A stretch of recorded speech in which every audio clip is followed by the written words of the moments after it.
Oi, tudo bem? Meu nome é Cris Lira, eu sou do canal no YouTube Vamos Ouvir o Mulherio e no momento eu leio a segunda coletânea de prosa que foi publicada em 2018 pela editora Indicto. Eu leio alguns contos dessa coletânea, mas também temos vídeos no canal com as autoras lendo alguns de seus textos. E o texto que eu leio hoje chama Visões Folclóricas e é da escritora Amélia Greyer. Então vamos lá. Era um dia chuvoso qualquer. A caminho do mercado, estacionei em frente a um pequeno posto de coleta de recicláveis. Peguei meus pertences, tranquei o carro e quando me virei, levei um susto. Vi uma cena horrenda em meio aos recicláveis. Dois pequenos seres folclóricos reviravam a estação de coleta, molhados pela chuva, muito sujos, com um olhar extremamente hostil. Por um instante, achei que eram elfos mágicos do Papai Noel. Porém, não pareciam exatamente como os elfos da Lapônia. Não eram coloridos, eram negros e não pareciam felizes. O que seriam aqueles seres então? Zumbis? Não. Apesar da horrível aparência e da falta de saúde, ainda pareciam estar vivos. Olhei ao redor e percebi que ninguém estava vendo aquela aparição horrorosa. Eu estava alucinando? Mas tudo me parecia tão real, tão próximo, tão humano. Aqueles bichos pareciam gente, moviam-se como gente, reagiam como gente, mas não via humanidade nenhuma neles. Curiosamente, eles se interessavam por restos. Seriam alienígenas interessados em nosso lixo? Olhei novamente para eles. Não eram nada modernos. Vestiam-se de maneira pior que um servo da Idade Média. Seus modos eram neolíticos.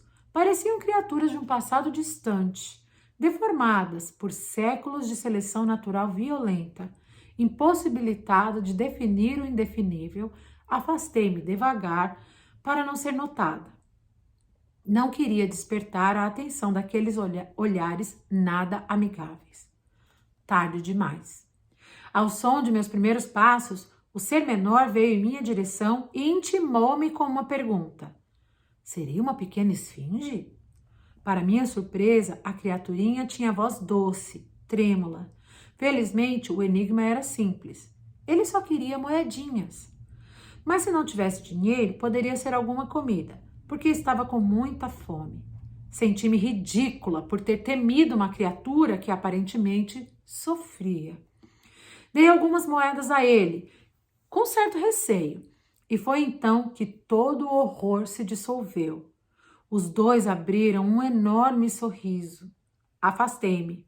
De longe, vi ambos trabalharem com mais alegria. Concluí que deveriam ser duendes, por se alegrarem com moedinhas. Quando voltei das compras, os seres ainda estavam lá, trabalhando na chuva. Aparentemente, eu também era invisível para eles. Sequer me olhavam. Em minha presença, abaixavam a cabeça, paravam de falar, comediam seus gestos, exibiam uma submissão que eu não entendia. Tentei me aproximar. Chamaram-me de senhora. Eram viajantes do tempo? Pareciam escravos do período colonial brasileiro. Tratavam-me por senhora apenas por eu ser branca e por ter um carro. Mas aquela cena era pior do que a escravidão. Havia uma mão invisível prendendo-lhes a alma em um ciclo produtivo nada doce, tampouco áureo.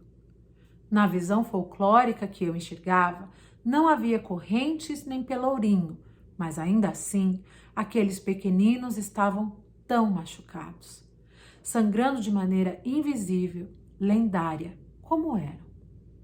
Acordei de meus devaneios hipotéticos com os dois repetindo senhora e apontando para a minha sacola, onde estava um brinquedo que eu havia comprado para o meu filho.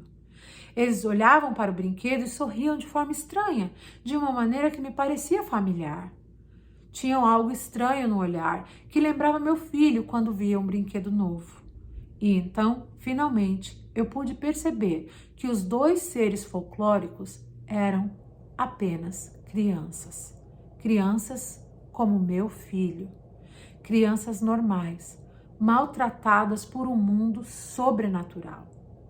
Olhei para aqueles olhares brilhantes e sorri de volta, já sem horror, mas com um enorme nó na garganta. A miséria parece folclore quando a mídia não mostra nas novelas. A miséria parece uma lenda quando o Estado a ignora. A miséria parece um mito em um mundo tão moderno.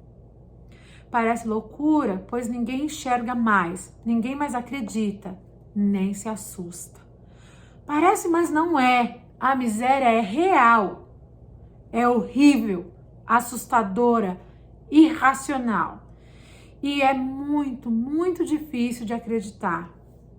Talvez seja por isso que fantasiamos um mundo folclórico, com mitos de superação e progresso, em que ela não existe. Naquele momento de revelação, percebi que eu era o tal ser mitológico. Uma mula sem cabeça por acreditar que aquele horror era impossível. Mas um curupira, entre tantos, que anda em direção à riqueza e ao sucesso, deixando rastros contrários pelo caminho? Difícil dizer de qual conto de fadas eu venho, mas agora sei que não vivo mais nele. Agora eu acredito no absurdo. Porque sei que também posso virar lenda nesta seleção natural tão perversa. Entrei no carro. Os dois pequenos acenaram para mim. Eu respondi com um até logo. Porque sei que, infelizmente, eles permaneceriam ali, assombrando minha realidade folclórica a alguns quarteirões de minha casa. É isso, gente. Muito obrigada e até amanhã. Tchau!